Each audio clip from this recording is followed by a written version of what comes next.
Hi, ನಾನು ಪವಿತ್ರ ಮಲ್ಲಿಕಾರ್ಜುನ್. ಇವತ್ತಿನ ತರಗತಿಯಲ್ಲಿ ಸಂಧಿಗಳು ಅನ್ನುವಂತಹ ಒಂದು ವಿಷಯವನ್ನ ಕಂಟಿನ್ಯೂ ಮಾಡ್ತಾ ಇದ್ದೀನಿ. ಈ ಹಿಂದೆ ನಾನಾಗ್ಲೇ ಕನ್ನಡ ಸಂಧಿಗಳಲ್ಲಿ ಸ್ವರ ಸಂಧಿಗಳು, ವ್ಯಂಜನ ಸಂಧಿಗಳು ಅಂದ್ರೆ ಕನ್ನಡ ಸ್ವರ ಸಂಧಿಗಳು, ಕನ್ನಡ ವ್ಯಂಜನ ಸಂಧಿಗಳು ಅಂದ್ರೆ ಲೋಪ ಸಂಧಿ, ಆಗಮ ಸಂಧಿ, ಆದೇಶ ಸಂಧಿ, ಹಾಗೆ ಸಂಸ್ಕೃತ ಸ್ವರ ಸಂಧಿಗಳಾಗಿರುವಂತಹ ಸವರ್ಣ ದೀರ್ಘ ಸಂಧಿ, ವೃದ್ಧಿ ಸಂಧಿ, ಗುಣ ಸಂಧಿ, ಹೆಣ್ ಸಂಧಿ ಇವೆಲ್ಲವುಗಳನ್ನ ಕಂಪ್ಲೀಟ್ ಮಾಡಿದ್ದೆ. ಈ ಒಂದು ತರಗತಿಯಲ್ಲಿ ಉಳಿದಿರುವಂತಹ ಸಂಸ್ಕೃತ ವ್ಯಂಜನ ಸಂಧಿಗಳನ್ನ ನಾನು ಕಂಪ್ಲೀಟ್ ಮಾಡ್ಬೇಕಂತ ಇದ್ದೀನಿ. ಇದೇ ಮೊದಲನೇ ಬಾರಿಗೆ ನನ್ನ ಚಾನಲ್ ಅನ್ನ ನೋಡ್ತಾ ಇದ್ರೆ ನನ್ನ ಚಾನಲ್ಗೆ ಸಬ್ಸ್ಕ್ರೈಬ್ ಕೊಡೋದನ್ನ ಮರಿಬೇಡಿ. ಮತ್ತೆ ನನ್ನ ಕ್ಲಾಸ್ ಹೆಂಗ್ ಅನಿಸ್ತು ಅಂತ ಹೇಳ್ಬಿಟ್ಟು ಕಮೆಂಟ್ ಅಲ್ಲಿ ತಿಳಿಸಿ. ಈಗ ನೋಡಿ ಕ್ಲಾಸ್. ಸಂಸ್ಕೃತ ವ್ಯಂಜನ ಸಂಧಿಗಳು. ಸಂಸ್ಕೃತ ವ್ಯಂಜನ ಸಂಧಿಗಳಲ್ಲಿ ಯಾವ್ಯಾವ ವಿಧಗಳು ಬರ್ತವೆ ನಮ್ಗೆ? ಒಂದು ಜಸ್ತ್ವ ಸಂಧಿ ಬರುತ್ತೆ, ಎರಡನೇದು ಶ್ಚುತ್ವ ಸಂಧಿ ಬರುತ್ತೆ, ಮೂರನೇದು ಅನುನಾಸಿಕ ಸಂಧಿ ಬರ್ತದೆ. ಸುಮಾರು 7 ರಿಂದ 8 ಸಂಧಿಗಳು ಇದರಲ್ಲಿ ಬರ್ತವೆ. ಆದ್ರೆ ನಮ್ಮ ಪರೀಕ್ಷಾ ದೃಷ್ಟಿಯಿಂದ ಈ ಒಂದು 3 ಸಂಧಿಗಳನ್ನ ಕಲ್ತ್ರೆ ನಮ್ಗೆ ಸಾಕಾಗುತ್ತೆ. ಈಗ ನೋಡಿ, ಸಂಸ್ಕೃತ ವ್ಯಂಜನ ಸಂಧಿಯಲ್ಲಿ ಮೊದಲನೇದು ಶ್ಚುತ್ವ ಸಂಧಿ. ನಾವು ಗ್ರಾಮರ್ ಬುಕ್ ಅನ್ನ ನೋಡಿದಾಗ ದೊಡ್ಡ ದೊಡ್ಡ ಡೆಫಿನೇಷನ್ ಗಳು ಇರ್ತವೆ, ಅದು ಸ್ವಲ್ಪ ಕನ್ಫ್ಯೂಷನ್ ಆಗುತ್ತೆ. ಈ ರೀತಿ ನಾವು ಸಿಂಪ್ಲಿಫೈ ಮಾಡಿ ಅರ್ಥ ಮಾಡ್ಕೊಂಡು ನೋಟ್ಸ್ ಮಾಡ್ಕೊಂಡಾಗ ತುಂಬಾ ಈಸಿ ಅನಿಸ್ತದ. ಈಗ ನೋಡಿ, ಸಂಧಿ ಪದ ಆಗ್ಬೇಕು ಅಂದ್ರೆ ನಮಗೆ 2 ಪದಗಳು ಇರ್ತವೆ. ಯಾವ್ಯಾವು? ಒಂದು ಪೂರ್ವ ಪದ ಮತ್ತೆ ಇನ್ನೊಂದು ಉತ್ತರ ಪದ. ಈಗ ಪೂರ್ವ ಪದ, ಉತ್ತರ ಪದ. ಪೂರ್ವ ಪದದಲ್ಲಿ ಕೊನೆಯ ಅಕ್ಷರ ಏನಾಗಿರ್ಬೇಕು? ವ್ಯಂಜನಗಳಾಗಿರ್ತವೆ. ಯಾವ್ಯಾವು? ಕ, ಚ, ಟ, ತ, ಪಗಳಾಗಿರ್ತವೆ. ಉತ್ತರ ಪದದ ಮೊದಲಲ್ಲಿ ನಮಗೆ ಸ್ವರಾಕ್ಷರ ಆದ್ರೂ ಬರ್ಬೋದು, ವ್ಯಂಜನಾಕ್ಷರ ಆದ್ರೂ ಬರ್ಬೋದು. ಅದೇ ಈ ಒಂದು ಪದಗಳಿಗೆ ಈ ಒಂದು ಪದಗಳು ಆದೇಶವಾಗಿ ಬರಬೇಕು. ಕ, ಚ, ಟ, ತ, ಪಗಳಿಗೆ ಗ, ಜ, ಡ, ದ, ಬಗಳು ಬರ್ಬೇಕು. ಈಗ ನೀವು ಆದೇಶ ಸಂಧಿಯನ್ನ ನೋಡಿದ್ರಿ, ಗದಬಾದೇಶ ಸಂಧಿ ಅಂತ. ಅದಕ್ಕೂ ಇದಕ್ಕೂ ಏನ್ ವ್ಯತ್ಯಾಸ ಅಂತಂದ್ರೆ, ಆ ಒಂದು ಆದೇಶ ಸಂಧಿಯಲ್ಲಿ ಉತ್ತರ ಪದದ ಮೊದಲಲ್ಲಿ ನಮ್ಗೆ ಕಾತಾಪಗಳು ಬರ್ತಿದ್ವು. ಆದ್ರೆ ಇಲ್ಲಿ ಪೂರ್ವ ಪದದ ಕೊನೆಯಲ್ಲಿ ಬರ್ತಿದವೆ. ಅದು ಒಂದು ವ್ಯತ್ಯಾಸ. ಅದಾದ್ಮೇಲೆ ಇವು ಯಾವಾಗ್ಲೂ ಕೂಡ ಅರ್ಧಾಕ್ಷರಗಳಾಗಿ ನಮಗೆ ಪೂರ್ವ ಪದದ ಕೊನೆಯಲ್ಲಿ ಬರ್ತವೆ. ಇದು ಒಂದು ನಮ್ಗೆ ಚೆನ್ನಾಗಿ ನೆನಪಿರ್ಲಿ. ಕ, ಚ, ಟ, ತ, ಪಗಳಿಗೆ ಗ, ಜ, ಡ, ದ, ಬಗಳು ಆದೇಶವಾಗಿ ಬರುವುದಕ್ಕೆ ಇದನ್ನ ಜಸ್ತ್ವ ಸಂಧಿ ಅಂತ ಹೇಳಿ ಕರಿತೀವಿ. ಅಥವಾ ನಾವು ವರ್ಗದ ಪ್ರಥಮಾಕ್ಷರಗಳಿಗೆ ಮತ್ತೆ ತೃತೀಯಾಕ್ಷರಗಳು ಆದೇಶವಾಗಿ ಬರುವುದಕ್ಕೆ ನಾವು ಜಸ್ತ್ವ ಸಂಧಿ ಅಂತ ಹೇಳಿ ಕರಿತೀವಿ ಅಂತ ಕೂಡ ನಾವು ಈ ಡೆಫಿನೇಷನ್ ಅನ್ನ ಹೇಳ್ಬೋದು. ನೀವು ಹೆಂಗೆ ಓದ್ಕೊಂಡ್ರು ಕೂಡ ಈ ಒಂದು ಪ್ಯಾಟರ್ನ್ ನಿಮಗೆ ಗೊತ್ತಿದ್ರೆ ಸಂಧಿಗಳನ್ನ ಐಡೆಂಟಿಫೈ ಮಾಡೋದು ತುಂಬಾ ಟೈಮ್ ಸೇವ್ ಆಗುತ್ತೆ ಮತ್ತೆ ಈಸಿ ಕೂಡ. ಓಕೆ, ಈಗ ನಾನು ಎಕ್ಸಾಂಪಲ್ಸ್ ಅನ್ನ ಬಿಡಿಸ್ತಾ ಹೋಗ್ತೀನಿ. ನೋಡ್ರಿ, ವಾಗ್ದೇವಿ ಅನ್ನುವಂತ ಒಂದು ಉದಾಹರಣೆಯನ್ನ ತಗೊಂಡಿದ್ದೀನಿ. ಇದನ್ನ ಬಿಡಿಸಿದಾಗ ವಾಕ್ ಪ್ಲಸ್ ದೇವಿ ಅಂತ ಆಯ್ತು. ಉತ್ತರ ಪದದಲ್ಲಿ ನಾನು ಮುಂಚೆನೆ ಹೇಳಿದ್ದೀನಿ, ಸ್ವರ ಆದ್ರೂ ಬರ್ಲಿ, ವ್ಯಂಜನ ಆದ್ರೂ ಬರ್ಲಿ, ಈ ಒಂದು ಪೂರ್ವ ಪದದ ಕೊನೆಯಲ್ಲಿ ಕ ಅನ್ನುವಂತಹ ಒಂದು ವ್ಯಂಜನಾಕ್ಷರ ಬಂದಿದೆ. ಅವಾಗ ನಮಗೆ ಕಾಗೆ ಗಜಾದಾದವದಲ್ಲಿ ಒಂದು ಬರ್ಬೇಕಲ್ಲ. ಸೊ ಇವಾಗ ಗ ಅನ್ನುವಂತಹ ಒಂದು ಅಕ್ಷರ ಆದೇಶವಾಗಿ ಬಂದಿದೆ. ಕ ಪ್ಲಸ್ ದ. ಇದಕ್ಕೆ ಯಾವ ಅಕ್ಷರ ಆದೇಶವಾಗಿ ಬಂದಿದೆ? ಗ ಅನ್ನುವಂತಹ ಅಕ್ಷರ ಆದೇಶವಾಗಿ ಬಂದಿದೆ. ಅದಕ್ಕೆ ಇದನ್ನ ನಾವು ಜಸ್ತ್ವ ಸಂಧಿ ಅಂತ ಕರಿತೀವಿ. ಅರ್ಥ ಆಯ್ತಲ್ಲ? ಅಜಂತ, ಇದನ್ನ ಹೆಂಗ್ ಬಿಡಿಸೋದು? ಅಚ್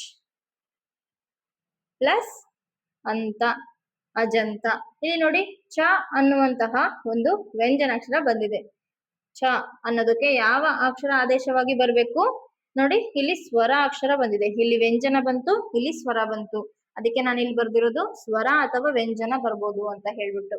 ಅರ್ಥ ಆಯ್ತಾ? ಚಾಗೆ ಯಾವ ಅಕ್ಷರ ಆದೇಶವಾಗಿ ಬಂದಿದೆ? ಇಲ್ಲಿ ನೋಡಿ, ಜ ಅನ್ನುವಂತ ಅಕ್ಷರ ಆದೇಶವಾಗಿ ಬಂದಿದೆ. ಅಬ್ದಿ, ಅಪ್ ಪ್ಲಸ್ ದಿ, ಅಬ್ದಿ. ನೋಡಿ, ಪ ಅನ್ನುವಂತಹ ಒಂದು ವ್ಯಂಜನಾಕ್ಷರ ಇದೆ, ದ ಅನ್ನುವಂತಹ. ಈ ಉತ್ತರ ಪದವನ್ನ ನಾವು ನೋಡೋ ಅವಶ್ಯಕತೆನೇ ಇಲ್ಲ. ಇಲ್ಲಿ ಪ ಬಂತು ಅಂದ್ರೆ ನಮಗೆ ಯಾವ ಅಕ್ಷರ ಆದೇಶವಾಗಿ ಬಂದಿದೆ? ಇಲ್ಲಿ ಬ ಅನ್ನುವಂತಹ ವ್ಯಂಜನಾಕ್ಷರ ಆದೇಶವಾಗಿ ಬಂದಿದೆನಾ? ನೋಡಿ, ಬ. ಅರ್ಥ ಆಯ್ತಲ್ಲ? ದಿಗಂತ, ದಿಕ್ ಪ್ಲಸ್ ಅಂತ, ದಿಗಂತ. ಇಲ್ಲಿ ನೋಡಿ, ಕಗೆ ಮತ್ತೆ ಸ್ವರಾಕ್ಷರ ಬಂತು, ಇಲ್ಲಿ ಗ ಅನ್ನುವಂತಹ ಅಕ್ಷರ ಆದೇಶವಾಗಿ ಬಂದಿದೆ, ಗ. ಅರ್ಥ ಆಯ್ತಲ್ಲ? ಈ ರೀತಿಯಾಗಿದ್ರೆ ನಾವು ಅದನ್ನ ಜಸ್ತ್ವ ಸಂಧಿ ಅಂತ ಹೇಳ್ಬಿಟ್ಟು ಕರಿತೀವಿ. ಇಷ್ಟು ಜಸ್ತ್ವ ಸಂಧಿಗಳು. ನೆಕ್ಸ್ಟ್ ಶ್ಚುತ್ವ ಸಂಧಿಗಳನ್ನ ನೋಡೋಣ. ಈಗ ಎರಡನೇದು ಶ್ಚುತ್ವ ಸಂಧಿ. ಶ್ಚುತ್ವ ಸಂಧಿ ಅಂತ ಅಂದ್ರೆ ಏನು? ಶ್ಚುತ್ವ, ಶು ಅಂತ ಅನ್ನೋದ್ರಲ್ಲಿ ನಮಗೆ ಶ ಮತ್ತೆ ಚ ಅನ್ನುವಂತಹ ಅಕ್ಷರಗಳು ಗೊತ್ತಾಗ್ತಿದ್ದಾವೆ. ಈಗ ನೋಡಿ, ಪೂರ್ವ ಪದದ ಕೊನೆಯ ಅಕ್ಷರವು ಸ ಇಲ್ಲವೇ ತ ಅಕ್ಷರಗಳಾಗಿದ್ದು, ಉತ್ತರ ಪದದಲ್ಲಿ ಸಕಾರಕ್ಕೆ ಶ ಛ ಜಕಾರಗಳು, ತಕಾರಕ್ಕೆ ಶ ಛ ಜಕಾರಗಳು ಪರವಾದರೆ, ಸಕಾರಕ್ಕೆ ಶಕಾರವು, ತಕಾರಕ್ಕೆ ಚ ಅಥವಾ ಜಕಾರವು ಆದೇಶವಾಗಿ ಬಂದ್ರೆ ನಾವು ಅದನ್ನ ಶ್ಚುತ್ವ ಸಂಧಿ ಅಂತ ಹೇಳಿ ಕರಿತೀವಿ. ನೋಡಿ, ಡೆಫಿನೇಷನ್ ಎಷ್ಟು ದೊಡ್ಡದಾಗಿದೆ, ಆದ್ರೆ ನಾನು ಇದನ್ನ ಸಿಂಪ್ಲಿಫೈ ಮಾಡಿ ಈ ರೀತಿಯಾಗಿ ಬರ್ದಿದ್ದೀನಿ. ಪೂರ್ವ ಪದದ ಕೊನೆಯಲ್ಲಿ ಸ ಅಥವಾ ತ ಅಕ್ಷರಗಳು ಬಂದಾಗ ಉತ್ತರ ಪದದಲ್ಲಿ ಯಾವ್ಯಾವ ಅಕ್ಷರಗಳು ಆದೇಶವಾಗಿ ಬರ್ತವೆ? ಶ ಚ ಜ. ಶ ಚ ಜ ಇವೆರಡು ಒಂದೇ, ಆದ್ರೆ ಡೆಫಿನೇಷನ್ ಅಲ್ಲಿ ಸಪರೇಟ್ ಮಾಡಿ ಕೊಟ್ಟಿರೋದ್ರಿಂದ ನಮಗೆ ತುಂಬಾ ಲೆಂತಿ ಅನ್ಸುತ್ತೆ. ಸಕಾರಕ್ಕೆ ಶಕಾರ ಆದೇಶವಾಗಿ ಬರ್ತದ, ತಕಾರಕ್ಕೆ ಚ ಅಥವಾ ಜಕಾರಗಳು ಆದೇಶವಾಗಿ ಬರ್ತವೆ. ಇದೇ ಶ್ಚುತ್ವ ಸಂಧಿ. ನಾವು ಡೆಫಿನೇಷನ್ ಗಳನ್ನ ನೋಡಿ ಬಹಾಟ್ ಮಾಡೋದಕ್ಕಿಂತ ಈ ರೀತಿಯಾಗಿ ನೆನ್ಪಿಟ್ಕೊಂಡ್ರೆ ತುಂಬಾ ಸುಲಭ ಆಗುತ್ತೆ. ಅರ್ಥ ಆಯ್ತಲ್ಲ? ಇವಾಗ ನಾನು ಎಕ್ಸಾಂಪಲ್ಸ್ ನ ಬಿಡಿಸ್ತೀನಿ ನೋಡ್ರಿ. ಮನಃಶುದ್ಧಿ ಹೆಂಗ್ ಬಿಡಿಸೋದು ಇದನ್ನ? ಮನಸ್ ಪ್ಲಸ್ ಶುದ್ಧಿ. ಇಲ್ಲಿ ನೋಡಿ, ಸ ಬಂದಿದೆ, ಇಲ್ಲಿ ಶ ಬಂದಿದೆ ಅಲ್ವಾ? ಏನ್ ಆದೇಶವಾಗಿ ಬರ್ಬೇಕಿತ್ತು ನಮ್ಗೆ? ಶ ಅನ್ನುವಂಥದ್ದು ಆದೇಶವಾಗಿ ಬಂದಿದೆ. ಅರ್ಥ ಆಯ್ತಲ್ಲ? ಈಗ ನೆಕ್ಸ್ಟ್ ಜಗತ್ ಜನನಿ ಬಿಡಿಸೋಣ. ಜಗತ್ ಪ್ಲಸ್ ಜನನಿ. ಈಗ ನೋಡಿ, ತ ಅನ್ನುವಂತಹ ಅಕ್ಷರ ಬಂದಿದೆ, ಜ ತ, ಇದರಲ್ಲಿ ಜ ಇದೆ, ಇದಕ್ಕೆ ಚ ಆದ್ರೂ ಬರ್ಬೇಕು, ಇಲ್ಲ ಜ ಆದ್ರೂ ಬರ್ಬೇಕು.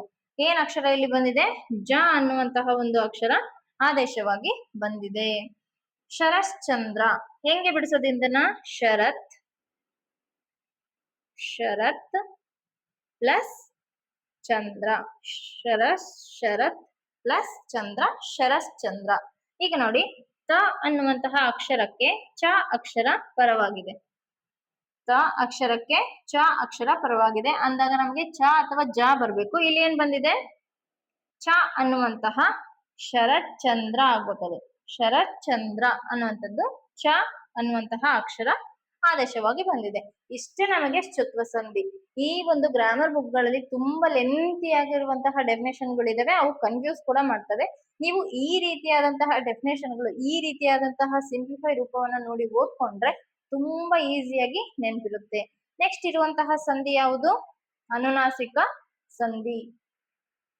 ಈಗ ಸಂಧಿಗಳಲ್ಲಿ ಕೊನೆಯ ಸಂಧಿಯಾಗಿರುವಂತಹ ಅನುನಾಸಿಕ ಸಂಧಿಯನ್ನ ನೋಡೋಣ. ಅನುನಾಸಿಕ ಸಂಧಿ ಅಂತ ಅಂದ್ರೆ ಏನು ನೋಡಿ, ಪೂರ್ವ ಪದದ ಕೊನೆಯಲ್ಲಿ ವರ್ಗೀಯ ವ್ಯಂಜನದ ಪ್ರಥಮಾಕ್ಷರಗಳಾದಂತಹ ಕ ಚ ಟ ತ ಪಗಳಿಗೆ ಉತ್ತರ ಪದದ ಮೊದಲಲ್ಲಿ ನ್ಯ ಅದೇ ವರ್ಗದ ಕೊನೆಯ ಅಕ್ಷರಗಳು ಯಾವ ಅಕ್ಷರವಾದರೂ ಪರವಾಗಿ ಬರಬಹುದು. ಅಂದ್ರೆ ಕಾಗೆ ನ್ಯಾನೇ ಆದೇಶ ಪರವಾಗಬೇಕು ಅಂತ ಇಲ್ಲ. ಈ ಯಾವುದೇ ಅಕ್ಷರದಲ್ಲಿ ಯಾವುದಾದ್ರೂ ಒಂದು ಪರವಾದಾಗ ಈ ಒಂದು ವರ್ಗದ ಅಕ್ಷರಗಳಿಗೆ ಅದೇ ವರ್ಗದ ಕೊನೆಯ ಅಕ್ಷರಗಳು ಆದೇಶವಾಗಿ ಬರಬೇಕು. ಈ ರೀತಿ ಇದ್ರೆ ನಾವು ಅದನ್ನ ಅನುನಾಸಿಕ ಸಂಧಿ ಅಂತ ಹೇಳಿ ಕರಿತೀವಿ. ಈ ಒಂದು ಭಾಗ ಏನಿದೆಲ್ಲ ಹೆಂಗ್ ಬೇಕಾದ್ರೂ ಉಲ್ಟಾ ಪಲ್ಟಾ ಆಗಿ ಬರ್ಬೋದು, ಆದ್ರೆ ಇಲ್ಲಿ ಬಂದಂತಹ ಒಂದು ಅಕ್ಷರಗಳಿಗೆ ಈ ಅದೇ ವರ್ಗದ ಕೊನೆಯ ಅನುನಾಸಿಕ ಅಕ್ಷರ ಆದೇಶವಾಗಿ ಬರ್ಬೇಕು. ಅಂದ್ರೆ ಕಾಗೆ ನ್ಯಾ ಬರ್ಬೇಕು, ಚಗೆ ನ್ಯ ಬರ್ಬೇಕು, ತಾಗೆ ನಾ ಬರ್ಬೇಕು, ತಾಗೆ ನ ಬರ್ಬೇಕು, ಪಾಗೆ ಮಾ ಬರ್ಬೇಕು. ಈ ರೀತಿಯಾಗಿ ಬಂದಾಗ ನಾವು ಅದನ್ನ ಅನುನಾಸಿಕ ಸಂಧಿ ಅಂತ ಹೇಳಿ ಕರಿತೀವಿ. ಈಗ ನೋಡಿ, ಫಾರ್ಮುಲಾ ನೋಡಿದ್ರೆ ಎಷ್ಟು ಈಸಿ ಅನಿಸ್ತದಲ್ಲ. ಸೊ ನೀವು ಬರೀರಿ, ರಿಪೀಟೆಡ್ ಆಗಿ ನನ್ನ ವಿಡಿಯೋವನ್ನ ನೋಡಿ, ಅವಾಗ ಚೆನ್ನಾಗಿ ನಿಮ್ಗೆ ಸಂಧಿಗಳು ಅರ್ಥ ಆಗುತ್ತೆ. ಉದಾಹರಣೆಗಳನ್ನ ಬಿಡಿಸೋಣ. ಇವಾಗ ದಿಗ್ಮೂಢ, ದಿಕ್ ಪ್ಲಸ್ ಮೂಢ ಅಲ್ವಾ? ಈಗ ನೋಡ್ರಿ, ಕ ಅನ್ನುವಂಥದ್ದು ಬಂದಿದೆ, ಅದರ ಜೊತೆಗೆ ಮ ಅನ್ನುವಂತಹ ಒಂದು ಅನುನಾಸಿಕ ಅಕ್ಷರ ಬಂದಿದೆ. ಇದರ ಜೊತೆಗೆ ಇವು ಯಾವ ಅಕ್ಷರಗಳಾದರೂ ಪರವಾಗಿ ಬರಬಹುದು, ಆದ್ರೆ ಈ ಸಂಧಿ ಪದದಲ್ಲಿ ಈ ಒಂದು ಪ್ರಥಮಾಕ್ಷರ ಏನಿದೆ ಅಲ್ಲ, ಪ್ರಥಮ ವರ್ಗಾಕ್ಷರಗಳೇನಿದಾವಲ್ಲ, ಆ ಪ್ರಥಮ ವರ್ಗಾಕ್ಷರಗಳಿಗೆ ಅದೇ ಸಾಲಿನ ಕೊನೆಯ ಅಕ್ಷರ ಆದೇಶವಾಗಿ ಬರಬೇಕು. ಹಂಗಂದಾಗ ಕ ಅನ್ನುವಂಥದ್ದಕ್ಕೆ ಯಾವ ಅನುನಾಸಿಕ ಆದೇಶವಾಗಿ ಬರ್ಬೇಕು? ಈ ನ್ಯ ಅನ್ನುವಂಥದ್ದು ಆದೇಶವಾಗಿ ಬರ್ಬೇಕು. ಬಂದಿದೆ ಅಲ್ಲ? ಸೊ ಹೀಗಾಗಿ ಇದು ಅನುನಾಸಿಕ ಸಂಧಿ.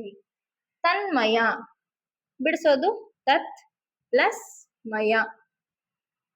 ಇಲ್ಲಿ ನೋಡಿ ತಕ್ಕೆ ಮಾ ಬಂದಿದೆ ಅಲ್ವಾ.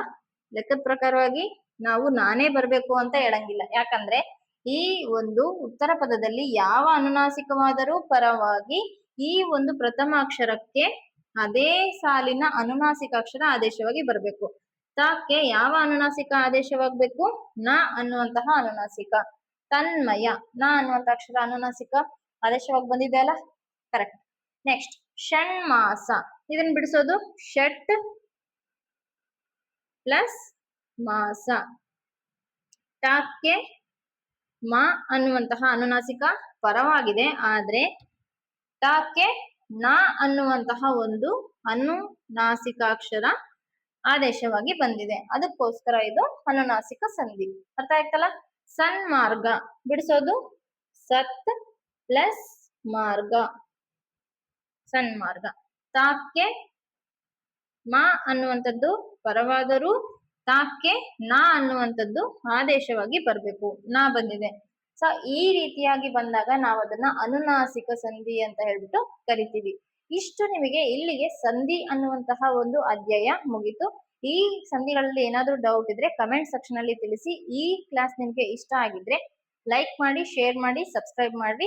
ಏನಾದ್ರೂ ಡೌಟ್ ಇದ್ರೆ ಕಮೆಂಟ್ ನ ಮೂಲಕ ತಿಳಿಸಿ. Thanks for watching.